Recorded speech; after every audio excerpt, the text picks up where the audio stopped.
Maraming salamat po sa pagtangkilik ng ating video. Hinihikayat ko po kayong mag-like and subscribe para ma-update kayo sa susunod na nakabanata. Tara at umpisahan na natin. Lahat ng ito, si Master Ghost naman ay nakatitig sa 6 na stone tablets. Pinag-iisipan niya ang interpretasyon ni Geralt sa mga mural.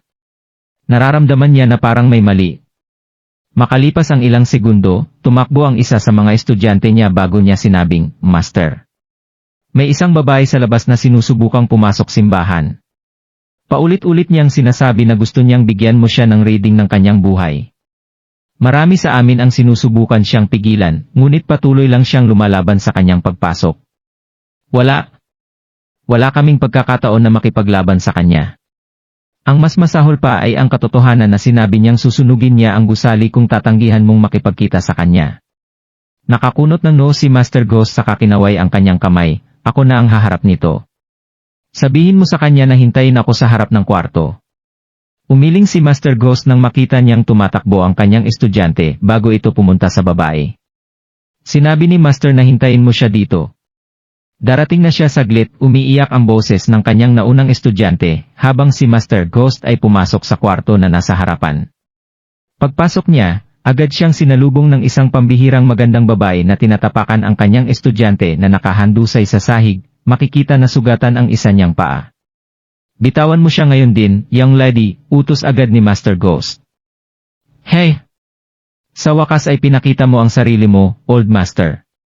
Ngumisi ang dalaga. "Hindi mo kailangang saktan ang mga estudyante. Mag-usap na lang tayo," sagot ni Master Ghost habang umiling. "Itigil mo na yang kalokohan mo." Pumunta ako dito dahil kailangan ko ng tulong mo," sigaw ng dalaga habang tinatakpan niya ang kanyang tiyan na sobrang sakit. "Maupo ka muna bago ka magpatuloy sa pagsasalita." "Mukhang nasaktan ka," sagot ni Master Ghost habang inalalayan ang kaakit-akit ngunit mapusok na dalaga. "Master!" Binugbog din niya ang ilan sa mga pilgrim sa labas, sigaw ng isa pa niyang estudyante habang tumatakbo papasok ng kwarto. Bumuntong hininga si Master Ghost bago siya sumagot sa paraan na parang nabibigo siya, "Tulungan mo sila at dalhin sila sa ospital." Tumingin siya sa babae at sinabi, "Ikaw naman, bakit mo binugbog ang mga pilgrims? Ako na talaga ang hinahanap mo, no? Kasalanan nila iyon dahil tumitingin sila sa mga lugar na hindi nila dapat tingnan." "Hindi ko pa nga nababasag ang mga mata nila," ngiting sinabi ng dalaga. Ang mga pilgrims ay patuloy na nakatitig at hinaharas siya habang paakyat siya sa bundok. Kaya naisip niya na tama lang naturuan niya sila ng leksyon. Maswerte sila na kinapon lang niya ang mga ito kaysa patayin sila. Bumuntong hininga si Master Ghost at sinabi, "Ano ang gusto mong malaman?" "May hinahanap akong tao. Isang patay na tao, to be exact. Kailangan kong malaman mo kung matagumpay kong mahanap ang taong iyon." Ayaw na ni Master Ghost na kausapin pa ang babae kaya tumango lang siya bago niya simulan ang proseso ng reading.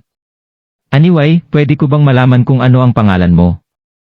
"Ako si Gunther," sagot ng dalaga. "Okay, Miss Gunther, pakilagay ang iyong mga kamay sa alinman sa 2 sa 9 na ulo ng dragon," utos ni Master Ghost habang ang tansong instrumento na may 9 na ulo ng dragon ay umangat mula sa sahig. Sumunod ang babae sa sinabi niya. Pagkatapos nito, naglabas ng mga barya ang mga ulo ng dragon. Naglaan ng oras si Ghost sa maingat na pagbabasa ng kanyang hula. Si naman ay naglakad sa paligid ng front hall. Bigla namang lumiwanag ang isang kakaibang itsura ng malinaw na kristal na bato na ang kulay ay fluorescent green ang nakakuha ng atensyon ni Yumi. Ang bato ay halos kalahating metro ang taas at naramdaman ni Yumi na pambihira ang bato na ito. Nagbibigay ng pakiramdam ng intimacy ang bato. Hindi napigilan ni Yumi ang kanyang sarili at maingat niyang hinaplos ang bato. Gayunpaman, biglang lumiwanag ang bato pagkatapos niyang hawakan ito at binalot ng maliwanag na kumikinang na mga kulay ng rainbow.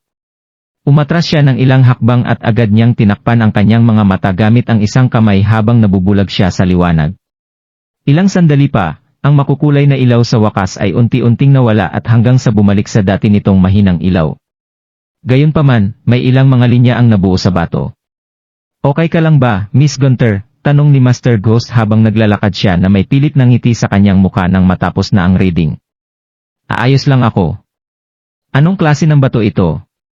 Bakit bigla itong lumiliwanag ng mag-isa?" tanong ni Yume habang namumula. Naramdaman niya na parang nahihiya siya. "Hahaha. Miss Gunther, iyan ay isang marriage stone.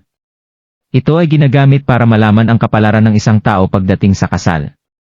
Hinawakan mo ito kanina at nag-activate ito.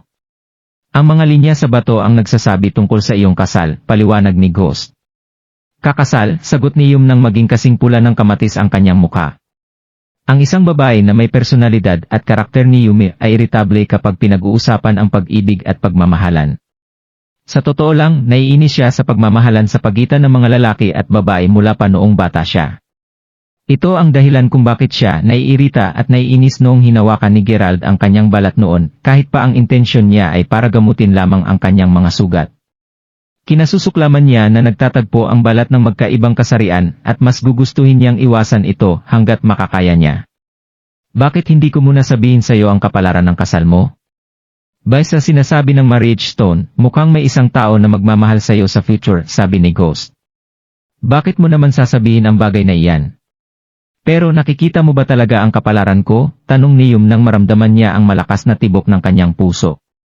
Kahit na isang babae na may matigas na puso si Yum, siya ay isang babae na may puso pa rin at ang sinumang babae ay mahihiya kapag narinig nila ang mga bagay tungkol sa kapalaran ng kanilang kasal. Nakita ko na ang kapalaran mo. Mula sa nakita ko, mahanap mo ang taong magugustuhan mo sa iyong paglalakbay. Pinapahiwatig din ng 8 diagram na hindi mo lamang mahanap ang taong hinahanap mo, pero makakuha ka rin ng isang bagay na hindi mo inaasahan. Nakita kong mahanap mo ang taong nakatago sa kaibuturan ng puso mo, sagot ni Ghost. Namula ang magandang mukha ni Yum nang marinig niya iyon. Nang makita nila ito, marami sa mga apprentice ang biglang napalunok at tinitigan siya nang dilat ang kanilang mga mata. Napakaganda pa rin ng babae, kahit na mainit ang ulo nito. Kung gusto mo pang makakuha ng mas maraming impormasyon, makakatulong ako sa karagdagang research sa mga pahiwatig na ipinakita ng marriage para sayo. Ang dahilan kung bakit ako pumunta dito ay para tanungin ka kung makukuha ko ba ang layunin ko sa paglalakbay na ito. Hindi ko na kailangang malaman ang ibang impormasyon, sagot ni Yum nang tumingin siya sa marriage stone bago siya tumalikod para umalis. Gayunpaman, napahinto siya nang makaabot siya sa may pintuan. Kahit papaano ay gusto niyang malaman pa ang maraming impormasyon tungkol dito. Kahit na sinusubukan niyang takasan ang damdamin sa loob ng napakaraming taon, ang mga emosyong nasa loob niya ay patuloy na lumalabas at lumalakas habang lumilipas taon. Nararamdaman niya na may bagay na hindi na niya maiwasan kahit anong pilit niyang takasan ang mga iyon. Pagkaraan ng ilang oras na kinakalaban niya ang kanyang sarili, sa wakas ay naglakad pabalik si Yumi bago niya sinabing fine. Pakikinggan ko ang sasabihin mo at titingnan ko kung magiging tama o hindi ang hula mo. Samantala, kararating lang ni Gerald sa ancestral mine ng pamilyang Minchal.